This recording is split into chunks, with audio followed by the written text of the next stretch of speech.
Acredita comigo.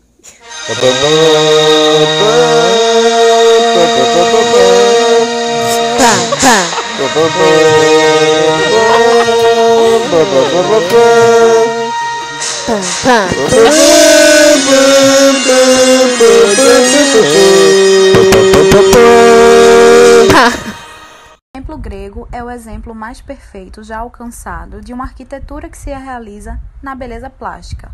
Seu interior importava infinitamente menos do que seu exterior. A colunata em toda a volta não permite perceber onde fica a entrada.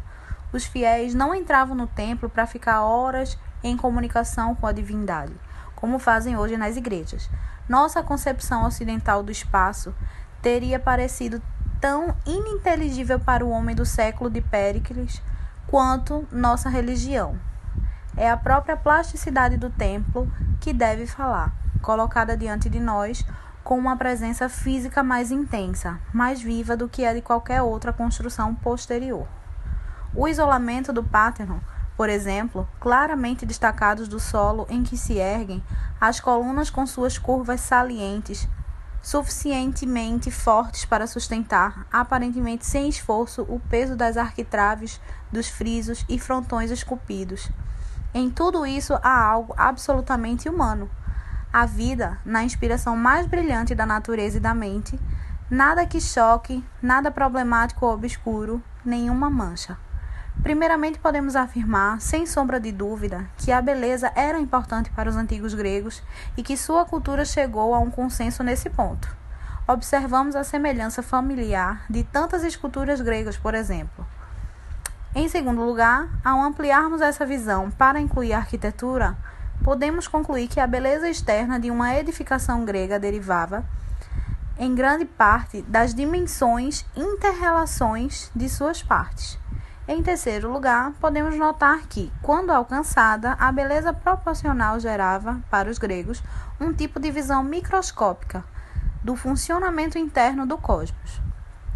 Em quarto e último lugar, também podemos observar que os gregos aplicavam esse pensamento filosófico ao funcionamento da sociedade. Partindo daí, a saúde da polis exigia que os cidadãos vivessem em equilíbrio. Essa vida equilibrada estava codificada no próprio projeto dos antigos templos gregos. Pelas proporções adequadas, essas edificações, por sua vez, lembravam aos cidadãos de manter um comportamento moral e ético adequado. Os templos eram como outdoors, que divulgavam e reforçavam valores comuns. Mitologia grega. Partindo do princípio que mito é um conjunto de histórias fantasiosas usadas para descrever, explicar a realidade e o porquê dos fatos humanos que se alteram de acordo com a cultura e geração que estão presentes, então podemos afirmar que a mitologia grega é o somatório dessas lendas criadas e repassadas ao longo do tempo para regiões e influência grega, misturando a tragédia e a comédia, o humano e o sobre-humano. Assim, a criação de deuses se justifica na ideia de que eles regem tudo o que o ser humano não é capaz de entender ou tocar, tendo o universo como autor de toda a criação e posterior a tudo que existe, além de considerar a terra e os céus como seus pais. A partir de relações entre as divindades e deles com os humanos surgiram diferentes tipos de denominações a esses seres sobre-humanos. Com base neste poder atribuído aos deuses, os humanos possuíam o dever de adorá-los, criando então os templos como local sagrado e principal construção de assentamentos gregos. Templo de Zeus Olímpico. Zeus foi o maior deus da mitologia grega. Era o deus dos deuses, o soberano do Monte Olimpo, o deus do céu e do trovão. Ele era filho do titã Cronos, que reinava no universo e devorava sua prole logo após o nascimento, pois havia sido advertido por um oráculo que um de seus filhos iria destroná-lo. Zeus foi poupado por sua mãe, sendo criado por semideuses. Após tornar-se adulto, Zeus resolveu conquistar o trono de seu pai, ao qual deu de beber uma droga que o fez vomitar todos os outros filhos anteriormente engolidos. Juntos, todos enfrentaram Cronos, e então, após anos de guerra, Zeus subiu ao Olimpo com seus irmãos Poseidon e Hades, que o ajudaram a destruir Cronos, e então comandaram o céu, a terra e os demais deuses. O Templo de Zeus é uma das maiores obras da Grécia Antiga, do qual hoje apenas existem ruínas em Atenas. É um templo que pertence ao período clássico, entre 500 a 323 anos antes de Cristo. No século VII a.C., havia um templo dedicado à adoração das deusas Hera e Cibeles. Porém, mais tarde, no século V a.C., naquele mesmo local, foi erguido outro templo consagrado ao deus Zeus. Este templo é chamado de Olímpio, que demorou 800 anos para ser construído. Foi feito com calcário e que, por ser uma pedra de cor muito clara e baixo brilho, recebeu um revestimento para dar uma aparência marcante e criar semelhanças com mármore. O Templo de Zeus foi construído após a vitória de Atenas sobre os persas na Segunda Guerra Médica e foi criado com o objetivo de adorar o seu protetor, o deus Zeus, de modo que eles colocaram dentro do templo uma estátua de Zeus projetada e esculpida por Fídias, reconhecido escultor ateniense. Essa estátua foi feita com materiais como ouro e marfim e era conhecida por sua opulência e medidas colossais. Acredita-se que tenha 13 metros de altura e era tão grande que Zeus estava sentado, quase tocando o teto com a cabeça, havendo assim uma desproporção entre a altura da estátua e do templo. Parecia até que, se o deus ressuscitasse, quebraria o teto. Dos templos existentes na Grécia, o Templo de Zeus é considerado um dos mais simples. É um templo dórico, com elementos arquitetônicos coríntios e pertence ao tipo de templo Iantes. O Templo de Zeus tinha 104 gigantescas colunas coríntias de pouco mais de 17 metros de altura cada, sendo um templo períptero, hexástilo regular, ou seja, completamente rodeado de colunas, e possuía 6 colunas nas fachadas e fileiras triplas sobre os frontões e duplas nos lados. Porém, essas fileiras não envolviam todo o templo, era pseudodípero. Sua base, a cela, era retangular e era dividida em pronaos, naos e opstódomo. O pronaos era profundo e tinha um vão de porta de 5 metros de altura. Em seguida vinha o naos e nele se encontravam 4 seções. A primeira era uma antecâmara, a segunda possuía um altar que precedia a estátua de Zeus, que estava na terceira seção. Logo em seguida, na quarta seção, existia uma sala pequena que funcionava como passagem para 2 alas laterais do naos. Já o opstódomo era raso de estilo e lá era a sala do tesouro, onde as oferendas eram depositadas. O Templo de Zeus também era bastante adornado externamente. O pórtico de entrada e o pórtico traseiro foram cobertos e decorados com cenas das 12 obras de Hércules. O Olímpio também era constituído por frontões em sua fachada ocidental, lado oeste, e oriental, lado leste. Esses frontões estavam cheios de esculturas esculpidas no estilo do período clássico da Grécia Antiga. Todas as esculturas, além das telhas no terraço, eram feitas do mesmo mármore pentélico utilizado na construção do Párteno na Acrópole de Atenas. Frontão oriental do Templo de Zeus. Esse frontão mostrava uma lendária corrida de carruagem e no centro dele uma imagem de Zeus em posição vertical, protegido por 2 pares de heróis e heroínas, todos de pé. Já no frontão ocidental, podia-se ver imagens da figura representativa dos centauros na mitologia grega com a representação de uma batalha mitológica. Assim, o Templo de Zeus rompeu com o período da Grécia primitiva ou arcaica, onde artistas faziam esculturas de aparência arrogante, dando lugar à transição para a decoração com esculturas do período clássico da Grécia Antiga. O Párteno, templo dedicado à deusa Atena. Atena era a deusa grega da sabedoria e das artes. Foi concebida da união de Zeus e da deusa Metis. Era uma deusa virgem, linda, guerreira, protetora de seus heróis escolhidos e também de sua cidade, Atenas. O nome Párteno, que significa templo dedicado à deusa virgem, foi um templo dedicado à deusa grega Atena, construído no século V a.C., na Acrópole de Atenas, na Grécia Antiga, por iniciativa de Péricles, governante da cidade, projetado pelos arquitetos Calicrates e Iquitinos e decorado, em sua maior parte, pela oficina do escultor Fídias, que também executou a estátua feita de marfim e ouro da deusa patrona da cidade, Atena, presente no interior do templo naquela época. Foi concluída a construção em 438 a.C., embora a decoração do edifício continuasse até o ano de 432. Embora o Párteno seja arquitetonicamente um templo, e normalmente é chamado assim, não o é realmente no sentido convencional da palavra. Um pequeno santuário foi escavado no interior do edifício, no local de um santuário mais antigo, provavelmente dedicado a Atena, como uma maneira de chegar mais perto da deusa. O templo foi construído na ordem dórica, considerado o representante máximo desse estilo. O Párteno é um templo dórico, períptero e octostílico, com alguns elementos da ordem jônica. Ergue-se sobre uma plataforma de 3 degraus. Como os outros templos, possui frontão e lintel, sustentados por colunas suportando um entablamento. 8 colunas na fachada da frente e 8 na fachada dos fundos, e 17 em cada lado. O Párteno é o mais conhecido dos edifícios remanescentes da Grécia Antiga e foi ornado com o melhor da arquitetura grega. Suas esculturas decorativas são consideradas um dos pontos altos da arte grega. O Párteno é um símbolo duradouro da Grécia e da democracia, e é visto como um dos maiores monumentos culturais da história da humanidade.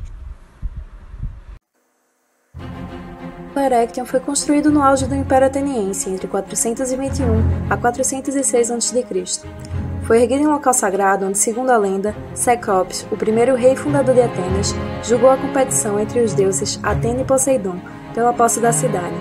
Poseidon jogou seu tridente no chão e fez nascer uma fonte de água salgada, pois era o deus dos mares, e Atena, deusa da sabedoria, das artes e da estratégia, jogou sua lança e fez brotar uma oliveira, pois ela julgou que a oliveira poderia dar madeira, comida e óleo ao povo. E assim, depois de receber os presentes e deliberar, foi considerado mais útil o presente de Atena, e ela venceu a competição, dando início à cidade de Atenas. O local em que o templo foi erguido tinha terreno irregular, com diferença de até 3 metros de altura, e para se adequar ao terreno, acabou tendo uma construção assimétrica. Foi construído em mármore e friso calcário e em estilo jônico. Desde sua construção, uma oliveira sempre esteve presente nesse local, e em uma das paredes do lado norte havia a marca do tridente deixado nas rochas, no local onde supostamente estava a nascente das águas salgadas de Poseidon. O tridente marca os túmulos dos reis atenienses Cecropes e Erechthon, o rei mítico de Atenas, da onde foi tirado o nome do templo. A seção oriental foi dedicada a Atena Polias e abrigou o antigo culto à sua estátua em madeira de oliveira. A seção ocidental foi dividida em 3 partes e foi dedicada ao culto de Poseidon, Erechthon, Hephaestus e o herói Butes. O famoso Pórtico das Cariátides domina o lado sul do edifício. 6 estátuas de mulheres jovens, com longas vestes, apoiam o telhado da varanda, que era parte do túmulo de Cecropes. Representam as mulheres do povo de Cária, que se aliou aos persas contra os gregos, e depois de derrotados, os homens foram mortos e as mulheres feitas de escravas. Obrigaram-nas a manter suas longas vestes para demonstrar de onde vieram e carregar sua vergonha. As estátuas foram distribuídas pelos edifícios públicos, de modo a suportar as cargas, para que o pecado e a punição do povo de Cária fossem conhecidos e levados até a posteridade. As que estão sustentando o balcão atual são réplicas. 5 estão no Museu da Acrópolis, em Atenas, e 1 está no Museu Britânico. Uma curiosidade: embora as estátuas pareçam iguais à distância, cada uma delas é única, com posições, roupas e cabelos diferenciados. E assim seria o Templo de Erechthon.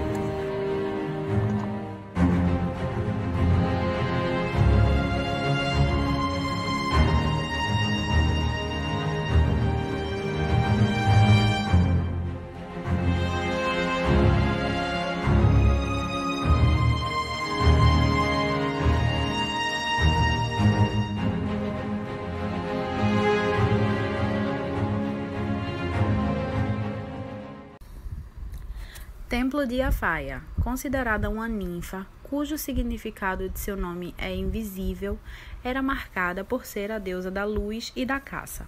Seu santuário se localiza na ilha de Egina, perto de Atenas, local pela qual foi perseguida pelos homens por ser muito bela e jogada ao mar por um de seus perseguidores, o deus Minos, porque não o desejava. Foi encontrada por um pescador que logo após se apaixonou pela jovem, levando sua irmã a assumir com ela em prol de sua segurança. Por conta disso, passou a ser chamada de Afaia, a Invisível. O templo, erguido em homenagem a esta ninfa, está situado no local que acredita ser o de seu desaparecimento. Com o passar dos anos, este templo deixou de ser um local de veneração à ninfa e passou a ser dedicado a deusa Atenas. Analisando arquitetonicamente, o templo possui características dóricas, é considerado hexastilo, monóptero e perípeto, ou seja, possui 6 colunas frontais, uma coluna lateral e suas colunas circulam todas as faces do templo. A estrutura foi construída com calcário, mármore e terracota local.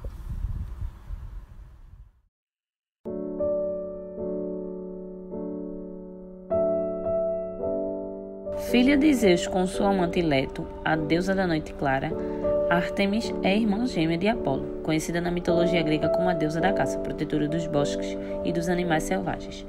Ela tem, como todo deus grego tinha, uma correspondência romana, e assim também era conhecida por Diana. De acordo com a mitologia, o seu pai Zeus deu de presente a ela uma corte repleta de ninfas, tornando-a a rainha dos bosques. Por isso é bem comum a imagem dela rodeada de ninfas em um lindo bosque. Quando os colonizadores gregos encontraram os habitantes da Ásia Menor cultuando uma deusa que a identificaram como Ártemis, resolveram então construir um pequeno e simples templo em homenagem a ela, que no passar dos anos foi reconstruído e danificado por diversas vezes. O Templo de Ártemis, ou também conhecido como Ártemis, foi uma das 7 maravilhas do mundo antigo, localizado em Éfeso, cidade jônica localizada na Ásia Menor, que é a atual Turquia. Construída no século VI a.C., foi o maior templo do mundo antigo e durante muito tempo o mais significativo feito da civilização grega e do helenismo. No templo chegaram a trabalhar centenas de sacerdotisas virgens, as quais praticavam a abstinência sexual e as artes mágicas, acreditando na superioridade feminina. O templo, além de servir como uma instituição religiosa, também servia como um mercado. Ele era visitado por muitos turistas, comerciantes, reis e artesãos, os quais pagavam tributos para a deusa, dando um pouco dos seus pertences ou uma parte do seu lucro, por exemplo. No século VII a.C., o templo foi destruído por uma inundação.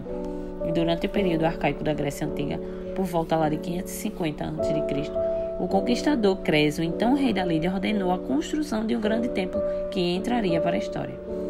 Para ampliar o pequeno templo anterior, que já havia passado por uma diversa série de avarias, a sua construção se deu no porto mais rico da Ásia Menor, pelo arquiteto cretense Quersifrão e por seu filho Metagene, que levou mais de 10 anos para ser terminada e incluída na lista das 7 maravilhas do mundo antigo. Ao final da obra, o templo possuía uma fachada bem decorada, em frente a um vivo e largo quintal. Era uma grande estrutura toda em mármore, medendo 115 metros de comprimento por 46 metros de largura. O piso era rodeado com degraus e também feito de mármore. Era composto por 127 colunas, em estilos jônicos, dispostas em filas duplas, e cerca dessas 36 colunas apresentavam elegantes cenas esculpidas decoradas como obra de arte, tendo cada uma delas 13 metros de altura. Sendo assim, formavam uma ampla passagem cerimonial em torno da cela que abrigava a escultura da deusa Ártemis, que era também cercada por esculturas em bronze de Praxiteles. A escultura da deusa tinha uma saia comprida, coberta com relevos de animais, que cobria suas pernas e quadris. Era caracterizada ainda pelas 3 fileiras de seios que possuía, simbolizando a sua fertilidade, e na cabeça havia um ornamento em forma de pilar. No interior do templo também eram encontradas esculturas de guerreiras amazonas, criadas pelos respeitados e excelentes escultores gregos, Fídias e Policleto. O templo foi destruído 2 vezes, a primeira em 21 de julho do ano de 356 a.C., na noite do nascimento de Alexandre o Grande, por um incêndio causado por Herostrato, um incendiário grego que cometeu esse ato para que seu nome fosse imortalizado na história. 20 anos depois foi reerguido. Alexandre o Grande se ofereceu para pagar a reconstrução do templo, mas os efésios recusaram a oferta. O terceiro templo era maior ainda do que o segundo, com 137 metros de comprimento por 69 metros de largura e 18 metros de altura, com mais de 127 colunas. Quando a edificação por fim foi construída, a escala se tornou ainda mais grandiosa, com um pendimento ainda mais alto e de mármore sólido.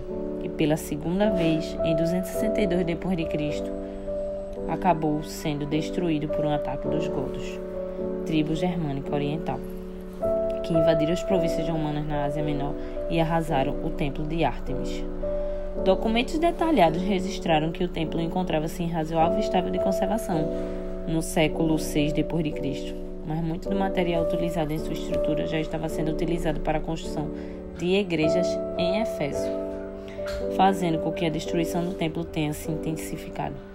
A depredação foi completada com a invasão otomana, quando alguns de seus últimos vestígios foram aproveitados em mesquitas.